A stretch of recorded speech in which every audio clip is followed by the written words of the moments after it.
Good morning, ladies, gentlemen. It is a pleasure to join this panel here hosted by CEBRI and CAS, which will discuss the role of green financing and the importance of the green financing as an instrument to accelerate energy transition while continuing to guarantee energy security.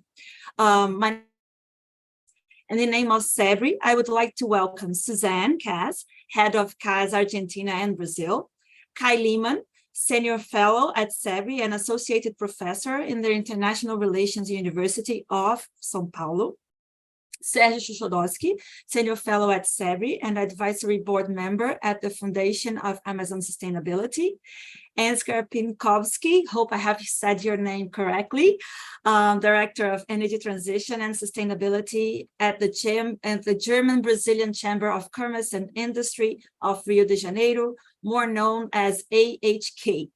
Thank you all for joining us today, and a special thank you for the audience. Suzanne, I will now pass it to you so that you can give your warm welcomes, and then to Kay, that will be our moderator today. Thank you.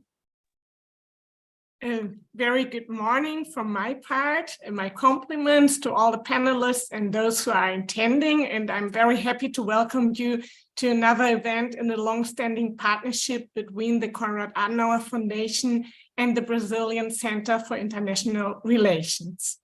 I'm delighted to be taking part in this activity in the year in which CEBRI is celebrating its 25th anniversary, having progressively taken on an increasingly important role as an international relations think tank in Brazil. And I would like to take this opportunity to thank the teams of both partner institutions for their efforts in carrying out this important annual project, Brazil-Europe cooperation in the current international scenario. Konrad Adenauer Stiftung is a German political foundation that has been active in Brazil for over 50 years, and we work nationally and internationally for democracy, peace, freedom, and social justice through local partnerships in more than 100 countries all over the world. And today we are opening a debate of great relevance in order to reflect on energy security and the role of green finance. Our current scenario for development is largely defined nowadays by the quest to achieve a balance between environmental protection and responsible use of natural resources. The debate on climate justice is even more relevant as societies are affected unequally by climate change. It is therefore necessary not only to strengthen the debate on the energy transition within civil society, but also to advocate for efficient policies at the interstate level. Brazil is a global player of unique power in this field with the potential tools to lead the energy transition globally. Brazil abounds in a diversity of energy resources, and almost half of all its energy, more than 80% in the case of electricity, comes from renewable sources, compared to world average of between 15 and 27% according to the World Bank most recent resource. Given this potential and its diplomatic neutrality, Brazil has a large capacity to push this agenda forward, positioning itself as an important strategic partner. In this sense, Germany and Brazil already have a fruitful cooperation and technology transfer, which the experts at this panel will certainly be able to illustrate in more detail. CAS acts directly in this regard by promoting discussions between the public and private sectors based on international best practices for modernizing governance and regulatory mechanisms. In partnership with CEBRI, we have developed the policy paper Proposals for Just Energy Transition in Brazil, which is precisely in line with our objective. Therefore, I'm sure that this event will be extremely qualified and relevant. My warmest regards to all the panelists, and I wish you all an excellent debate, and thank you very much for your attention.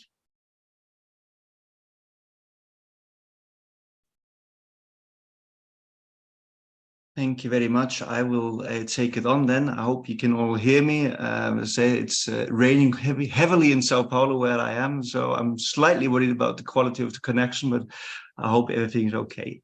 First of all, I'd like to thank CEBRI for the invite of having me chair this panel and this discussion.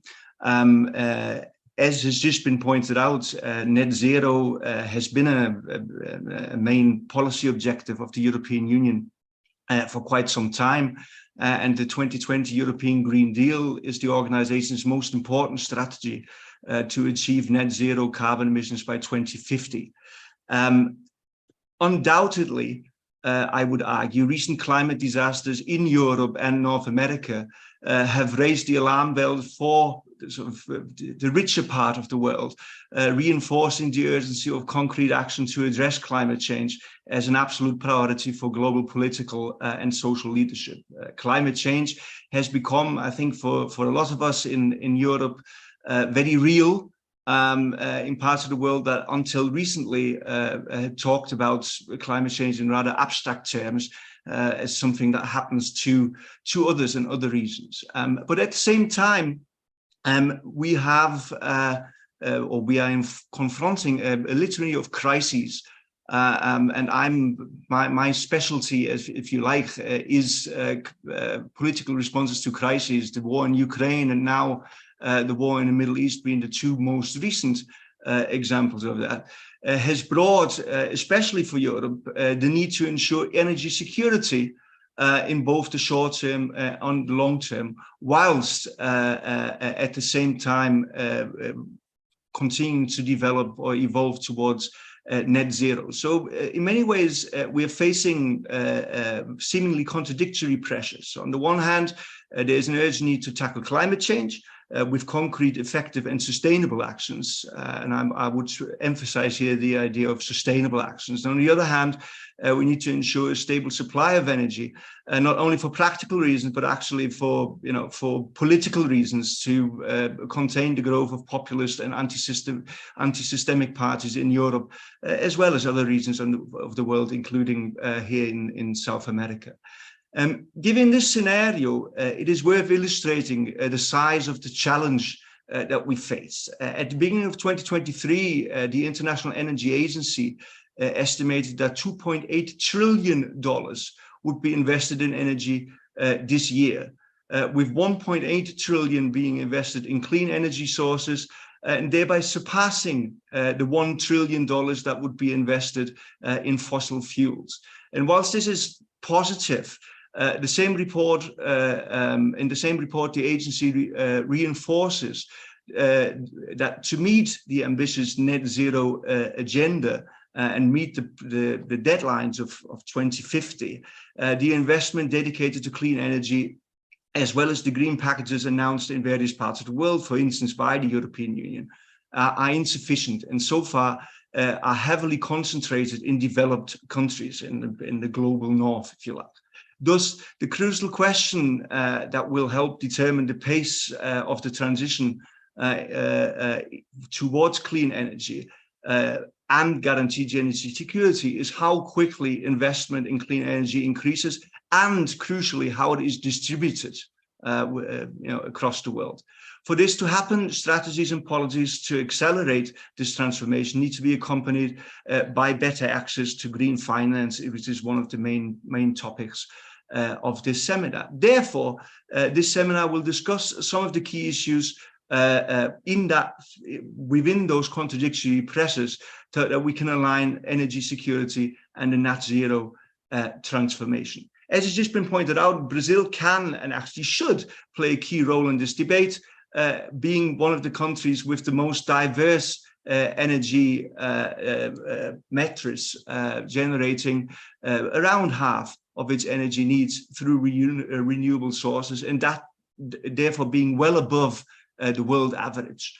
And as much as Brazil is the target of criticism regarding its environmental policies in relation, for instance, to the preservation of the Amazon rainforest by Europe, it is very useful to ask what Europeans and others can learn from Brazil in terms of its energy policy.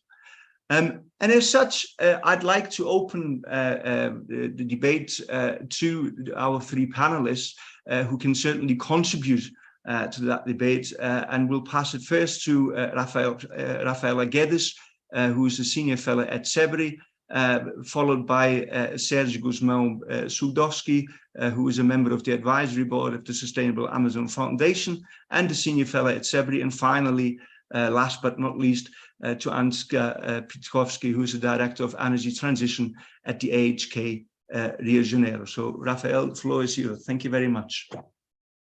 Thank you, Kai.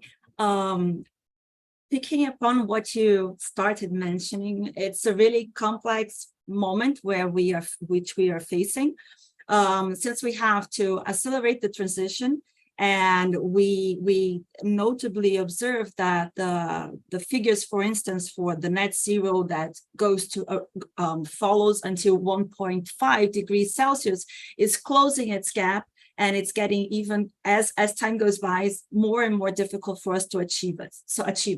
At the same time, we are facing wars. As you mentioned, the Russian invasion of Ukraine, we may say the recent events in Middle East. So everything that we are facing in the short run takes us to the conclusion that we have to take care of energy security, especially in regions like Europe.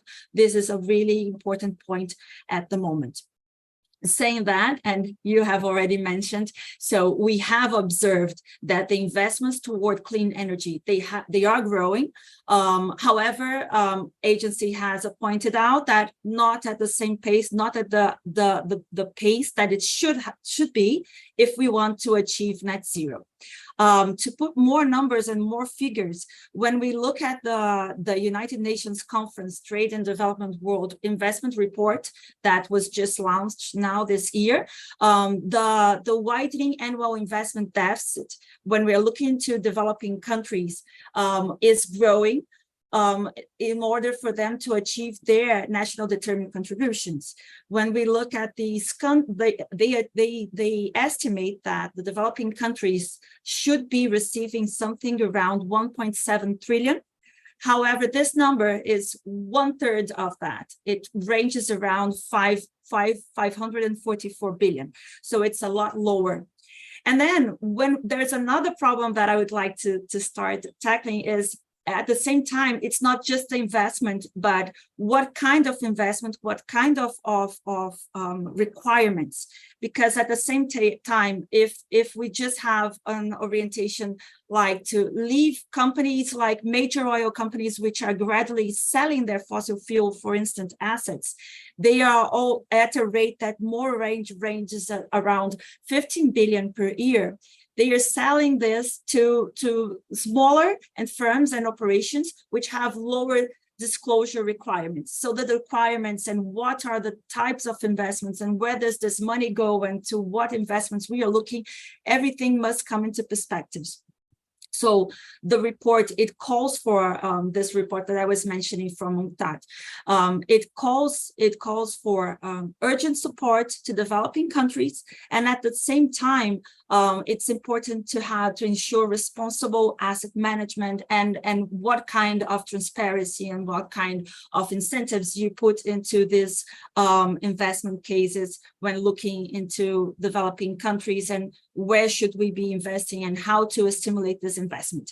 So these would be for the problems, but I am sure during our panel we will tackle the solutions and what can be done, since I do believe that countries like Brazil and other developing countries will not have the same resources as a Green Deal or as an IRA, the Inflation Reduction Act. So we should be a lot creative and bring incentives in order to make these countries interesting for the investments that have to come towards new and green energy investments. So with that, I don't know if I pass it over to Sergio, I think, or Ansgar. Sergio. Yeah. Thank you. Sergio, the floor is yours. Thank you, Kai. Thank you, Rafaela. Good morning, everybody. It's a great pleasure to join you today. for this specific discussion. Definitely, the world is going through a very, very relevant moment in time, and it's interesting for us to look at some key figures to understand what took place in the last 15 years.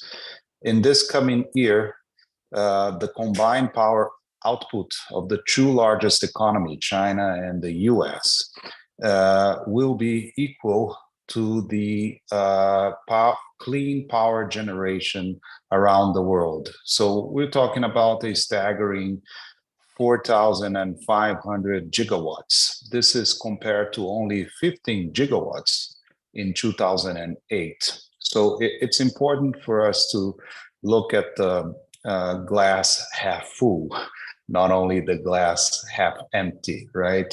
So in a sense, the world managed to accomplish quite an impressive transition, especially in solar power generation and also wind power generation, among other clean sources of energy. That said, we are also in a moment of frustration because many of the figures, the promises since probably Kyoto and then going forward since the signing of the Paris Agreement, and some of the key economies not having engaged fully in this 8 years or so since Paris in 2015.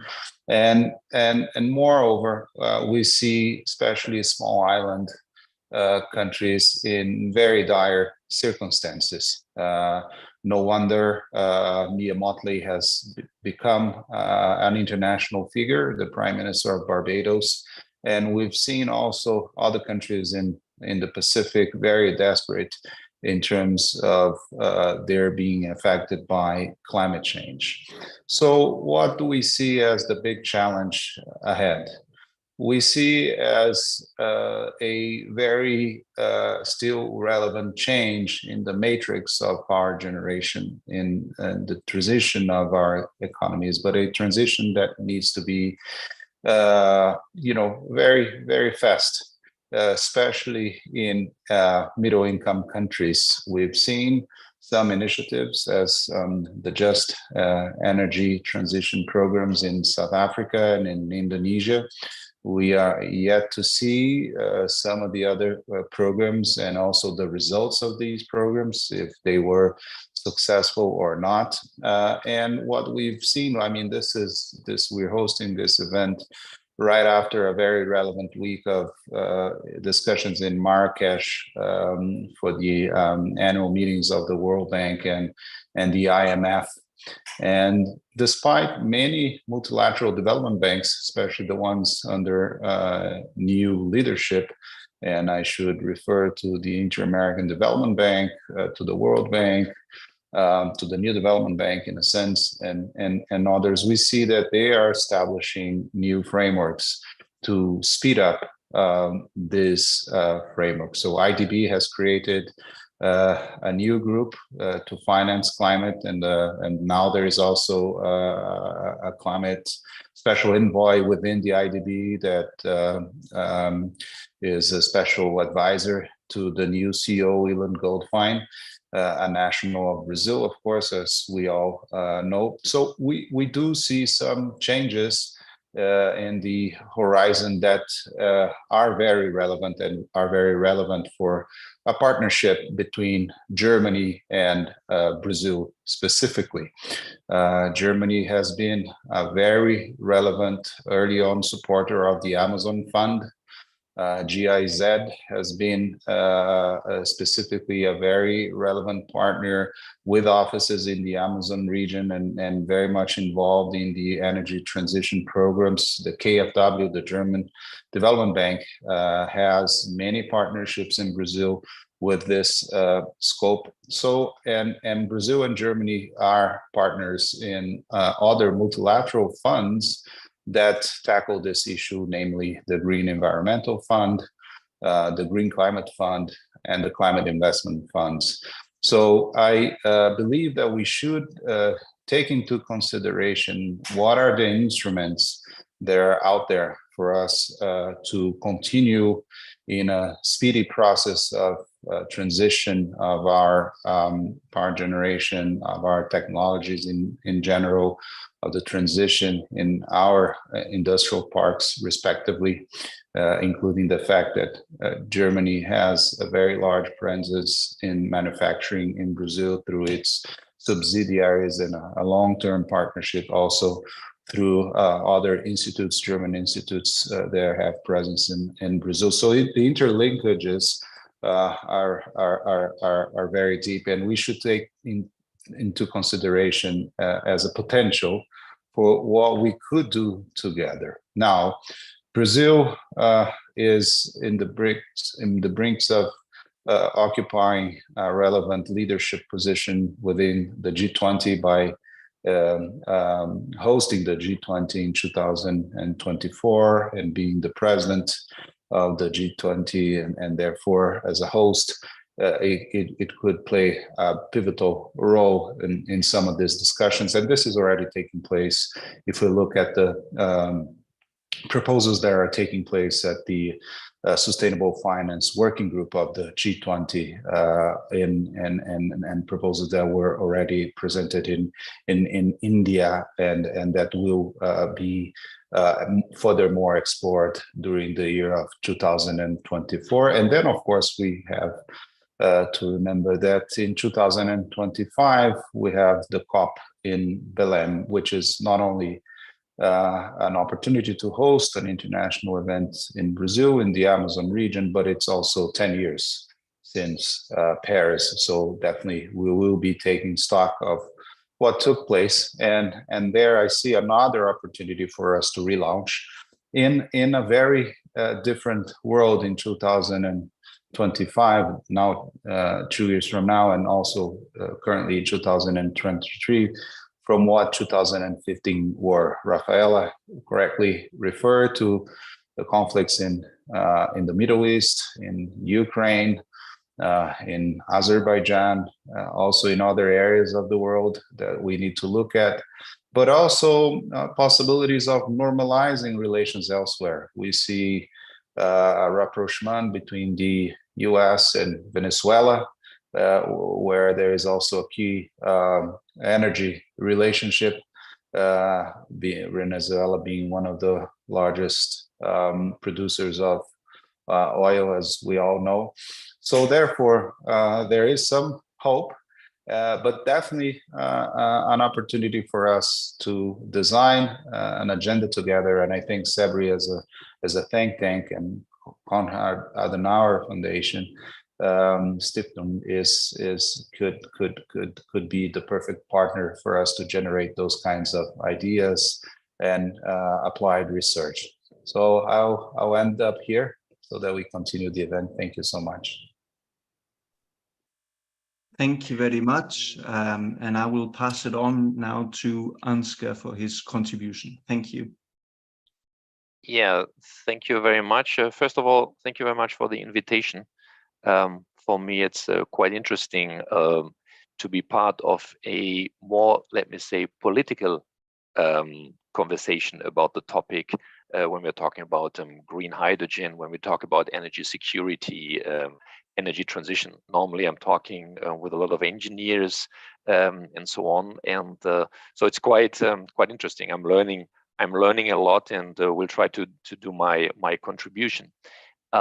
I think, Susanne, you mentioned this at your opening speech. When we're talking about the energy security and the energy transition, we also need to talk about the just transition. And I think this is a very important thing when we are looking now, because I think the whole humanity worldwide is facing now, in the first time in history of the humanity, the situation where we freely need, or more or less freely, we need to take a decision how we want to use and to produce the energy in the future. And we see now in a couple of in a couple of events in the near past, like Ukrainian war, and now recently, unfortunately, also in the east, in Israel, that everything links to energy.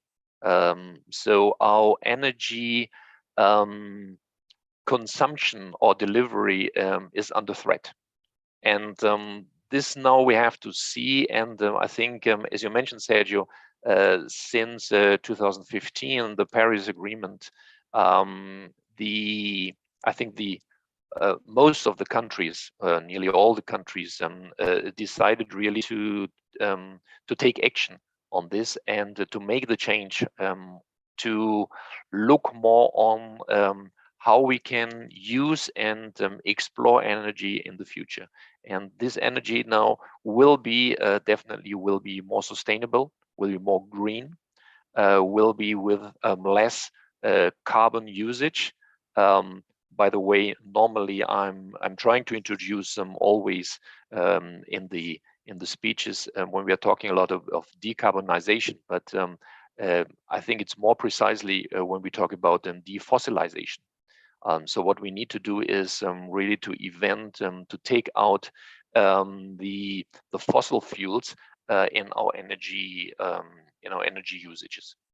So, but when we talk about climate justice, I think especially here for Brazil, we see a lot of opportunities raising, especially now with the raising of solar and wind energy. We see that a lot of focus now is going to the northeast, and we also can see in the past this where has energy has also the development rights, more or less. And so if you are taking a look now in the northeast, I think what we will see there, this is let me say this way, so far not so privileged area in the case of energy in the industrial development.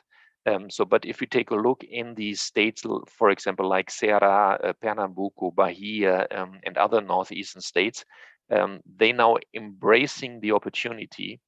They see the opportunity, and I had a conversation recently with the governor of the Ceará state, and he is definitely looking to this, to use the energy transition, to use the opportunity to generate solar and wind energy in his states, to bring more social development into his state. And I think this is also very important to the other states in the Northeast. I think on another point is the decentralization, because when we are talking about wind and solar or the new regenerative energies, we are talking more or less about decentralization of the generation of energy. And decentralization means that bring the energy closer to, or to not concentrate the energy in high investments. So we can do this also with lower investments, which also brings it more closer to the idea of just climate justice, or of the just more justice generation of energy. And in Brazil, especially, we have another, I think, really advantage when we are looking not only on solar and wind energy, we're also looking on the huge potential that we have with the biomass, energy generation. And I'm not talking about new lands and so on, but there's a huge potential, unused potential so far, for the usage of already existing biomass, of residues of biomass.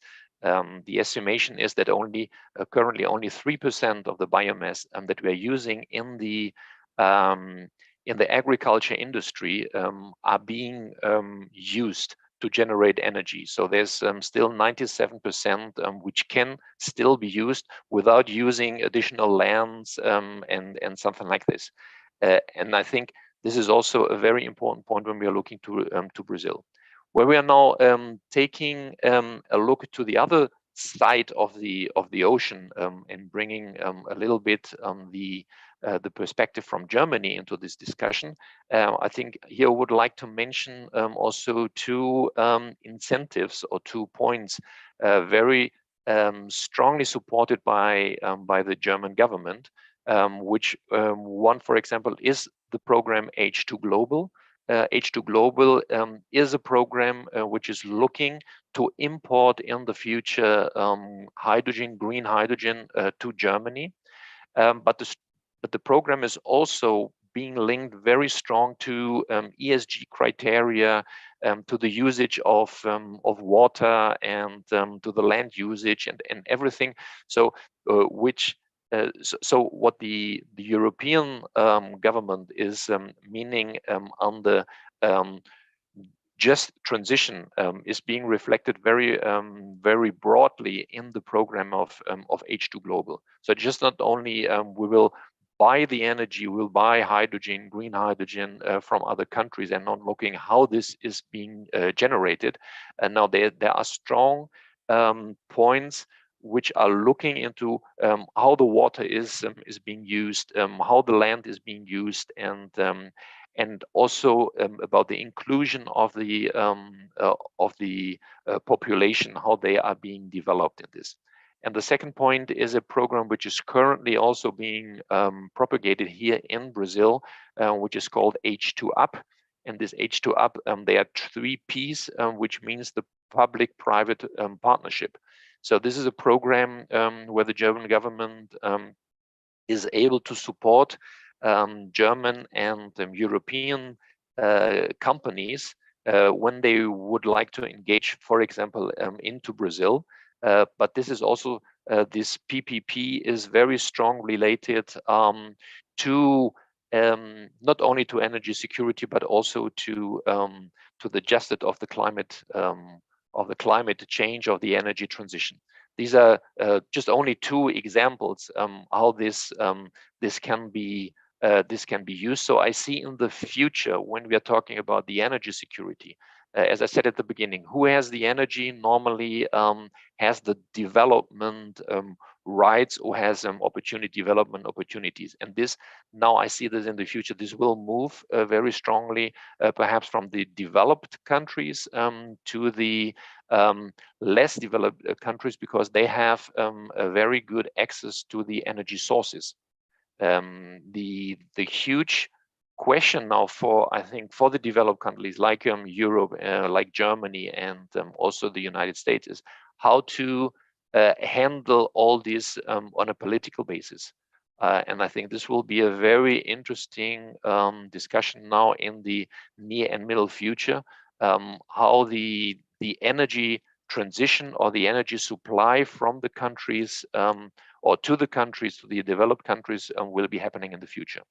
So with this, I will hand over back to you, I think, Kai, who will lead now the questions and answers. Yes, thank you. Thank you for 3 very thought-provoking contributions. And I actually have a follow-up question on my part for each one of you, and then one general question for all 3 of you.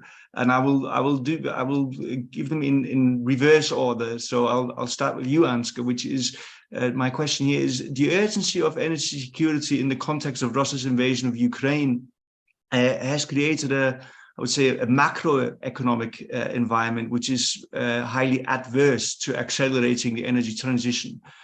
Basically, it makes fossil fuel assets more profitable, certainly in the short term.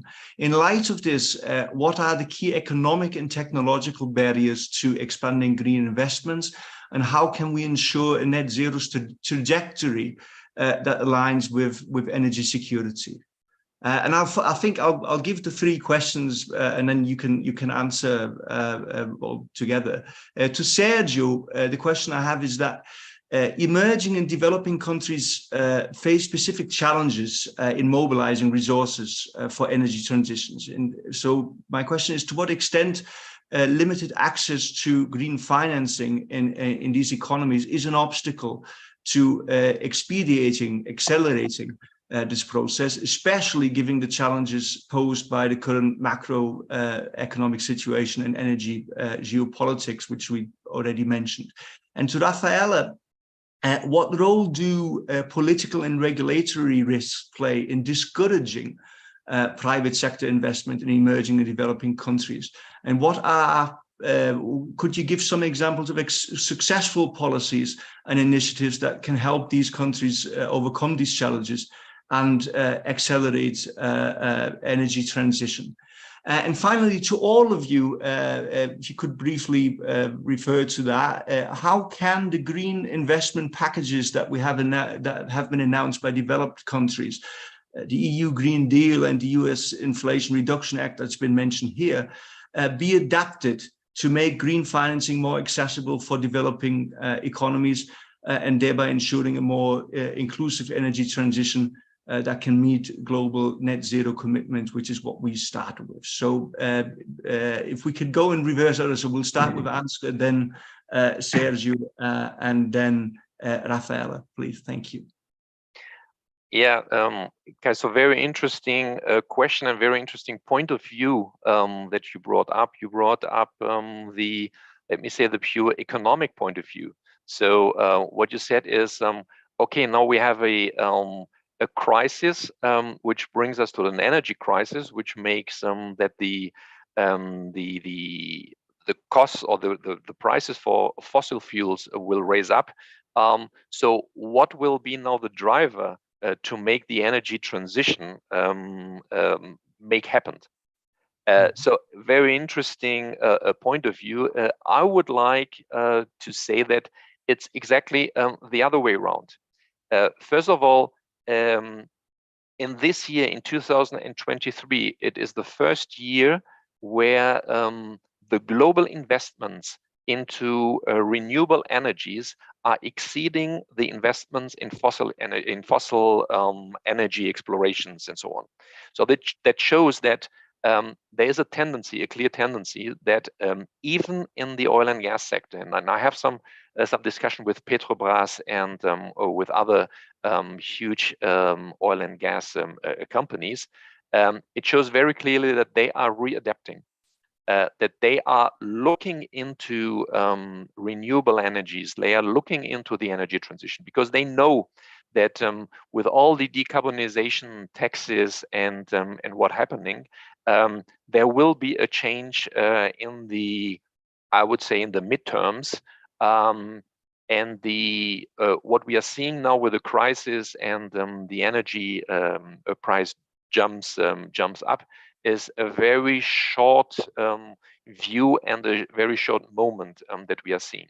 But overall, I would say that that the energy transition will happen. And what is also, I think, very important to mention, that the countries and the government in the countries, and here I mentioned especially the German government, is also, or because of the crisis, is accelerating or wants to accelerate even more the energy transition.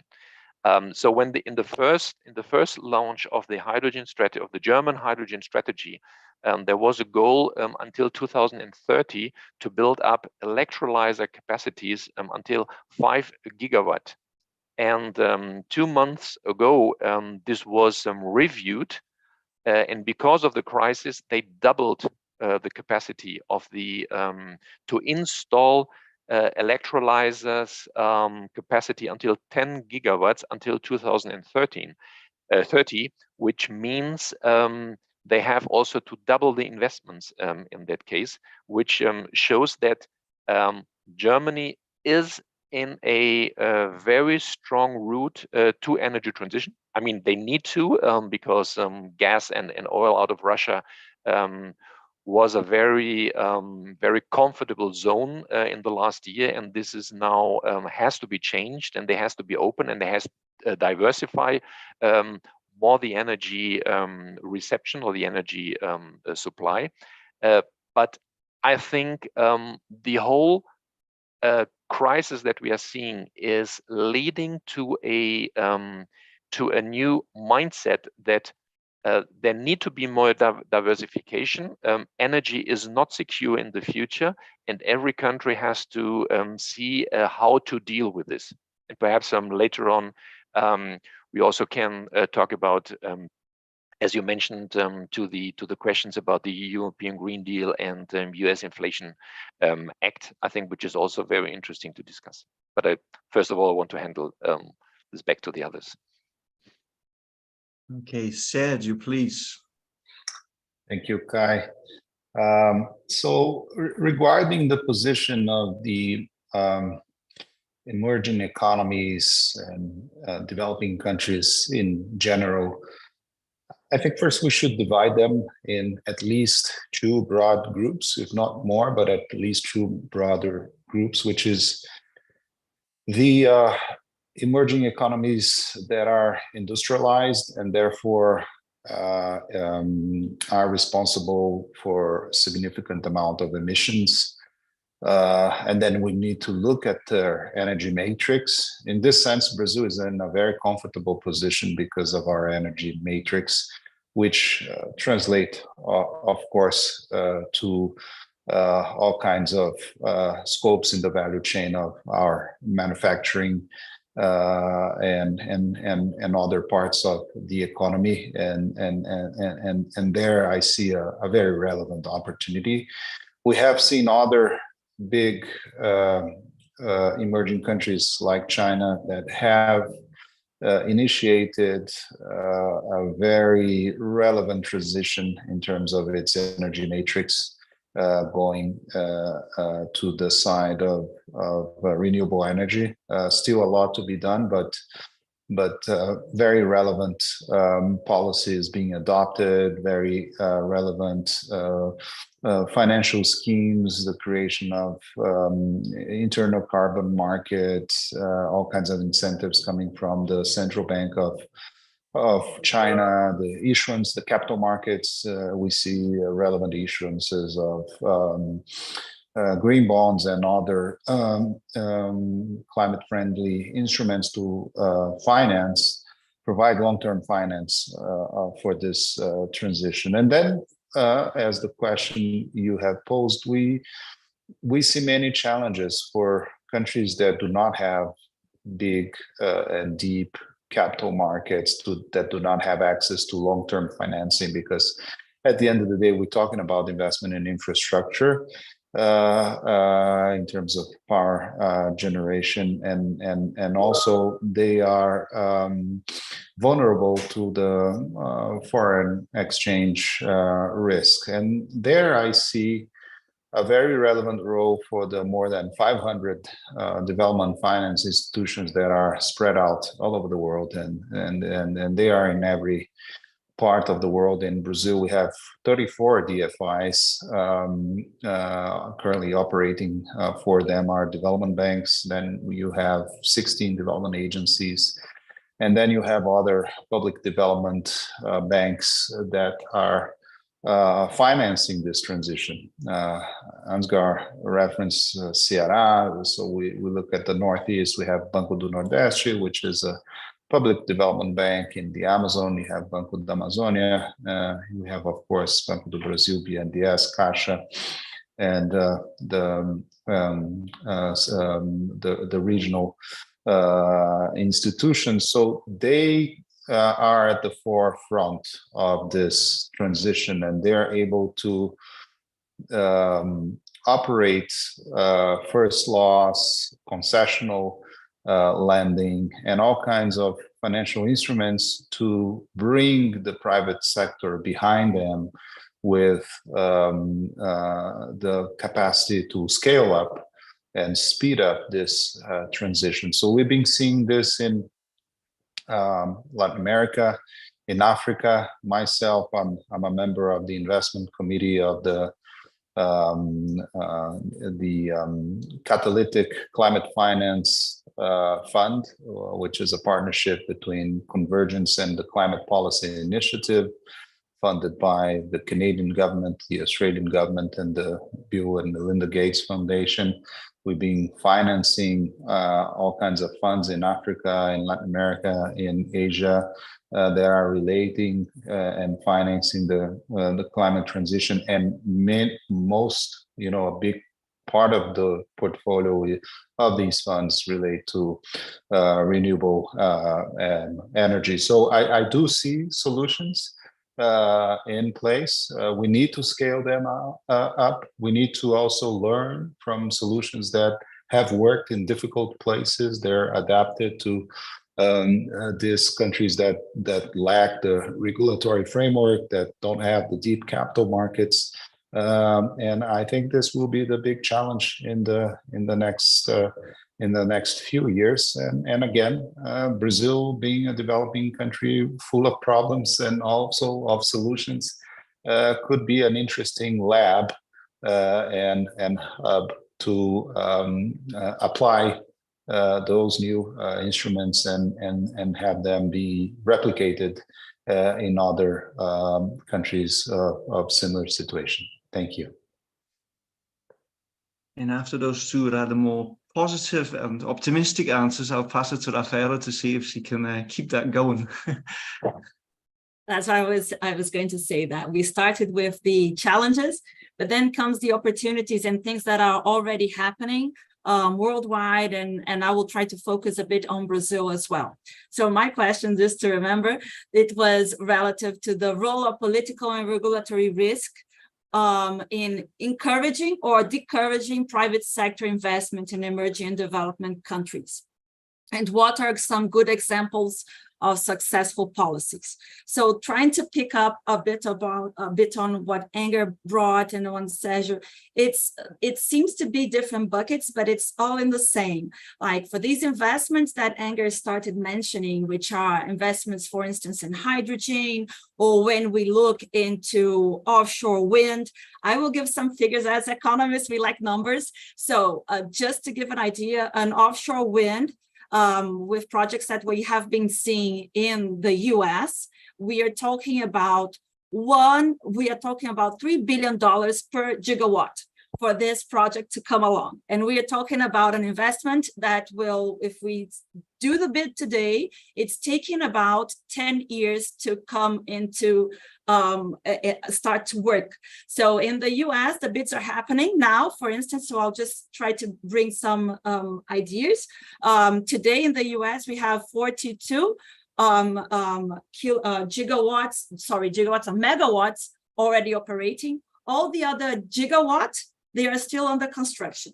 So this is just to give an idea of the big, huge numbers. These numbers are huge for offshore. They are huge for hydrogen. So we have to have the right incentives in place. We have to have the demand for who is going to consume this energy, where is this energy going for what it's going to be used. And at the same time, remembering that it has to be just.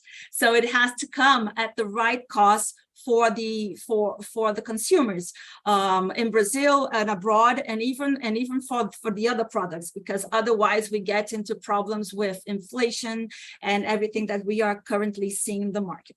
So just to put this into consideration, that we have a lot of challenges when understanding that we are talking about big investments and looking at the demand. So to have the demand, we have to incentivize the economy, and we have to have employment. We have to have the economy growing. So all of these has to be taken into place. At the same time, as Sergio were mentioning, we have the institution, we have the development banks, but it must not come just from the development banks, because it has to be sustainable. So we have to have investments coming also from investors that do believe that the country has the right incentives, the right politics, the right regulatory framework into place, so that they can guarantee that they will put their money and they will get the revenue. Because this is another part of the problem when we're talking about energy transition, is because when we look at the fossil fuels and we look at the return over capital employed, it's much higher than the return over capital employed when we are looking into renewables. So we have to bring like different perspectives, and how we're going to really connect these two figures in terms that it makes sense, an economical sense as well, for companies and for investors to believe and to really work forward in terms of doing these investments. So putting all this in consideration, what happens is that we have to have the institutional investors, pension funds, sovereign high wealth funds. There is money.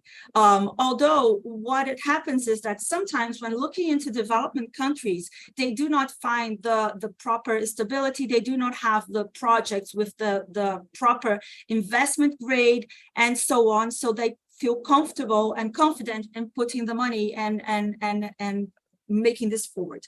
So today in Brazil, we are in a very interesting, so now I'm going to talk about the good part after saying all the challenges. So we have a lot of advantages in terms of our jurisdictions. We have renewability of our energy matrix, as Sergio mentioned. We have high concentration of biodiversity. We have many carbon offset opportunities. We have critical mineral reserves. We have a sophisticated capital market. So we have many things that can come a place. So what's lacking for us? And they have already started to walk and to come along. So we need a national taxonomy that will dialogue to the international framework. So then when investors are looking to Brazil, they understand, oh, okay, so my requirements in terms of ESG, they are being met. So when I'm looking into nature-based solutions and I'm putting some blended finance here in Amazon, it really is making sense. So we will have the return, and this is this is a good investment.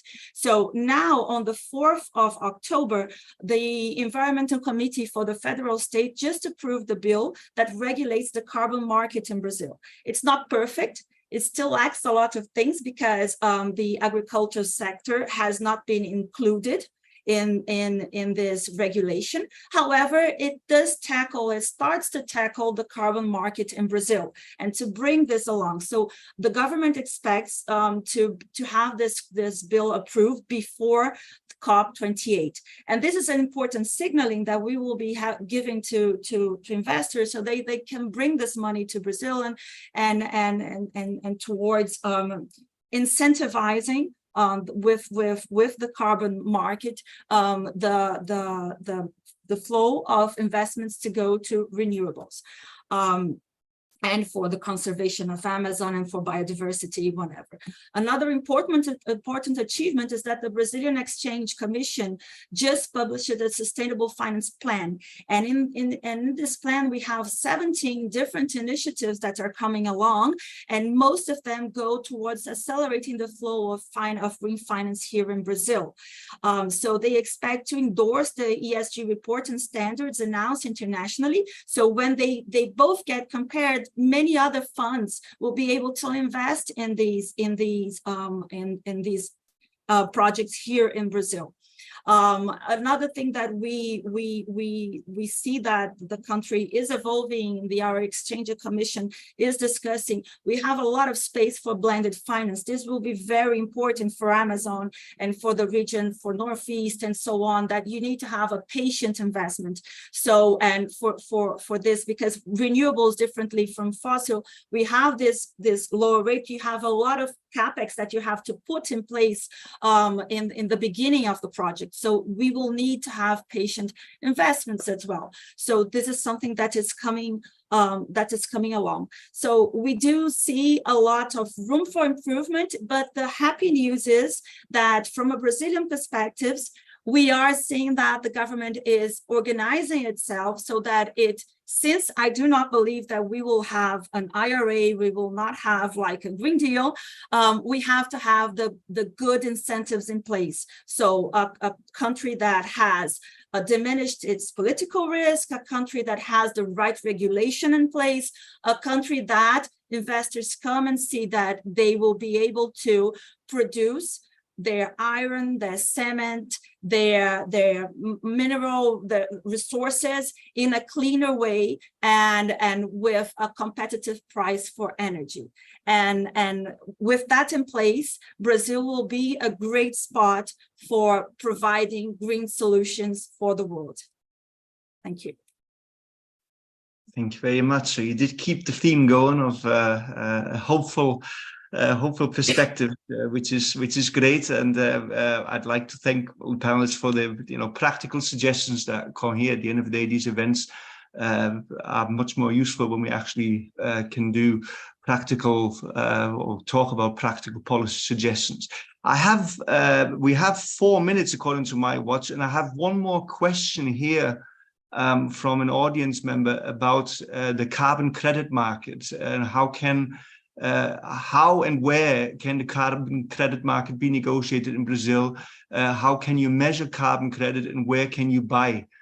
More specifically in relation to Rio de Janeiro. I don't know whether and who could answer that question in exactly 3 minutes. But who would like to do that?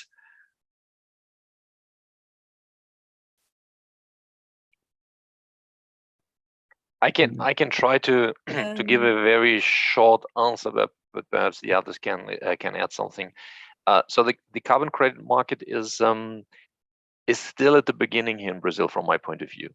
So there are a lot of discussions. I know that I think the government from the state of Rio de Janeiro, they signed I don't know, an MOU or something like that to develop something like an exchange place in Rio de Janeiro for carbon credit exchange. But I think this will still take a lot of time to be developed, and then needed a lot of regulation still. So I see the carbon credit market for something in midterm, when we're talking about perhaps 5 to 10 years, that then this will be, unfortunately, because I think Brazil has also opportunities to generate a lot of carbon credits for other countries or even inside the countries for renegotiation. So I can add upon this. There are a lot of things happening in Brazil. So if we see from a federal perspective, and this will be what we are calling the regulated carbon market, and it's still like a baby that's still not born yet. We have to wait so that it is developed, and then we will have like 2 or 3 years to adapt, and companies will have to start. The companies that produce after 25,000 CO2 equivalent will have to start announcing and publishing how much they produce. So there's still a lot to be done before the market comes along. Then we have the voluntary market, and for the voluntary market, any company can buy credits. So these credits, they are not specifically, they are credits that are being generated in Brazil. And they are, then I can mention Regreen, I can mention Wake Carbon. There are many that are starting to produce, and you can buy voluntarily these credits, but they are not an obligation for any of the companies yet. And then you have a third thing that happens already in Brazil, which are the CBIOs, for those that produce biofuels. And so when you produce this bio, if you certify it, then the distributors, they are obliged to buy part of these carbon offsets to offset part of its emissions relative to the downstream. So these are the 3 things happening in Brazil. What the regulation is discussing, that they will be all bonded together, and after a while, the company will be able to disclose them conjointly. But that's what we have for the moment here in Brazil. There's still a lot to be done. Okay.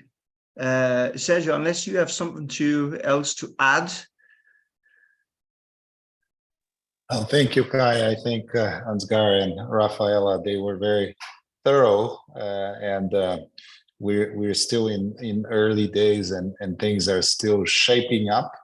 So I think they provided a good account of where we are right now. Okay. So that brings us to 10 o'clock, and I was told I had to finish exactly at 10 o'clock, which is excellent timing, therefore. So I'd like to thank the contributors, Sergio, Rafael, and Ansgar, for their very thought-provoking and, for me, very educational contributions. I learned a lot, so thank you very much. I'd also like to thank the foundation, Julia, for the CEBRI for inviting me, and the foundation, Susanna, for helping organize this event. And I hope we keep in touch, and there'll be further contributions, further events of this nature. It's certainly a topic which will be very live over the next few years, with all the events and all the urgency the topic deserves. So thank you very much. Thank you very much to all the audience members as well. And until the next time, thank you.